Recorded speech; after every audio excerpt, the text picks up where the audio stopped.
Miss Rumphius, story and pictures by Barbara Cooney.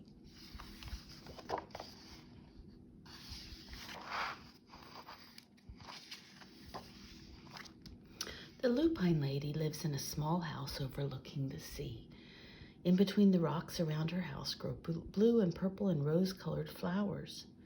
The Lupine Lady is little and old, but she has not always been that way. I know, she's my great aunt, and she told me so.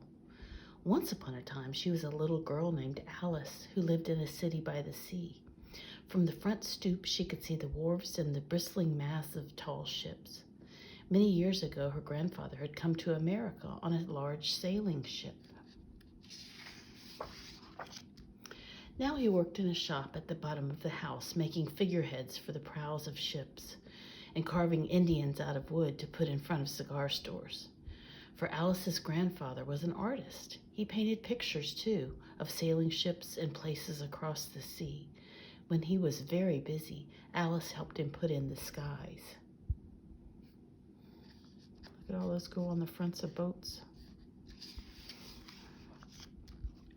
In the evening, Alice sat on her grandfather's knee and listened to his stories of faraway places. When he had finished, Alice would say, "When I grow up, I too will go to faraway places. And when I grow old, I too will live beside the sea." "That's all very well, little Alice," said her grandfather, "but there's a third thing that you must do." "What is that?" asked Alice. You must do something to make the world more beautiful," said her grandfather. "All right," said Alice, but she did not know what that could be. In the meantime, Alice got up and washed her face and ate porridge for breakfast. She went to school and came home and did her homework, and pretty soon she was grown up. Then my great aunt Alice set out to do the 3 things she had told her grandfather she was going to do. She left home and went to live in another city far from the sea and the salt air. There she worked in a library, dusting books and keeping them from getting mixed up and helping people find the ones they wanted. Some of the books told her about faraway places. People called her Miss Rumphius now. Sometimes she went to the conservatory in the middle of the park. When she stepped inside on a wintry day, the warm, moist air wrapped itself around her, and the sweet smell of jasmine filled her nose. "This is almost like a tropical isle," said Miss Rumphius, "but not quite." So Miss Rumphius went to a real tropical island where people kept cockatoos and monkeys as pets. She walked on long beaches, picked up beautiful shells, and one day she met Baba Raja, the king of the fishing village. "You must be tired," he said. "Come into my house and rest." So Miss Rumphius went in and met the Baba Raja's wife. The Baba Raja himself fetched a green coconut and cut off a slice off the top so that Miss Rumphius could drink the coconut water inside. Before she left, the Baba Raja gave her a beautiful mother-of-pearl shell on which he had painted a bird of paradise and the words, "You will always remain in my heart." "You will always remain in mine, too," said Miss Rumphius. My great aunt Alice Rumphius climbed tall mountains where the snow never melted. She went through jungles and across deserts. She saw lions playing and kangaroos jumping, and everywhere she made friends she would never forget. Finally, she came back to the land of the lotus eaters, and there, getting off a camel, she hurt her back. "What a foolish thing to do," said Miss Rumphius. "Well, I have certainly seen faraway places. Maybe it is time to find my place by the sea." And it was, and so she did. From the front porch of her new house, Miss Rumphius watched the sun come up. She watched it cross the heavens and sparkle on the water, and saw it set in glory in the evening. She started a little garden amongst the rocks that surrounded her house, and she planted a few flower seeds in the stony ground. Miss Rumphius was almost perfectly happy. "But there's still one more thing I have to do," she said. "I have to do something to make the world more beautiful." "But what?" "The world is already pretty nice," she thought, looking out over the ocean. The next spring, Miss Rumphius was not very well. Her back was bothering her again, and she had to stay in bed most of the time. The flowers she planted the summer before had come up and bloomed in spite of the stony ground. She could see them from her bedroom window, blue and purple and rose-colored.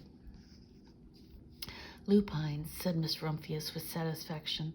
"I've always loved lupines the best. I wish I could plant more seeds this summer so I could have still more flowers next year." But she was not able to.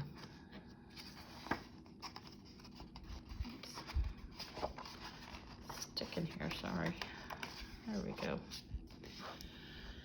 After a hard winter spring came, Miss Rumphius was feeling much better. Now she could take walks again. One afternoon, she started to go up and over the hill where she had not been in a long time.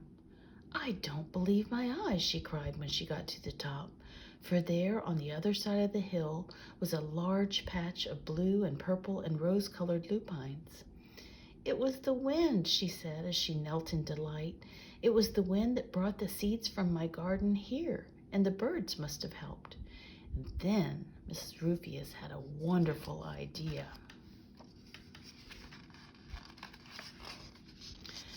She hurried home and got out her seed catalogs. She sent off to the very best seed house for 5 bushels of lupine seed. All that summer, Miss Rumphius, her pockets full of seeds, wandered over fields and headlands sowing lupines. She scattered seeds along the highways and down the country lanes. She flung handfuls of them around the schoolhouse and the back of the church. She tossed them into hollows and along stone walls. Her back didn't hurt any more at all. Now some people called her that crazy old lady. The next spring, there were lupines everywhere. Fields and hillsides were covered with blue and purple and rose-colored flowers. They bloomed along the highways and down the lanes. Bright patches lay around the schoolhouse and at the back of the church. Down in the hollows and along the stone walls grew the beautiful flowers. Miss Rumphius had done the third, the most difficult thing of all. My great-aunt Alice, Miss Rumphius, is very old now. Her hair is very white, and every year there are more and more lupines. Now they call her the Lupine Lady. Sometimes my friends stand with me outside her gate, curious to see the old, old lady who planted the fields of lupines. When she invites us in, they come slowly. They think she's the oldest woman in the world. Often she tells us stories of faraway places. When I grow up, I tell her, I too will go to faraway places and come home to live by the sea. "That's all very well, little Alice," my aunt says, "but there's a third thing you must do. You must do something to make the world more beautiful." "All right," I say. I look at her pictures. That must be her father's picture, and that's where she met the Baba Raja. But I don't know yet what that can be.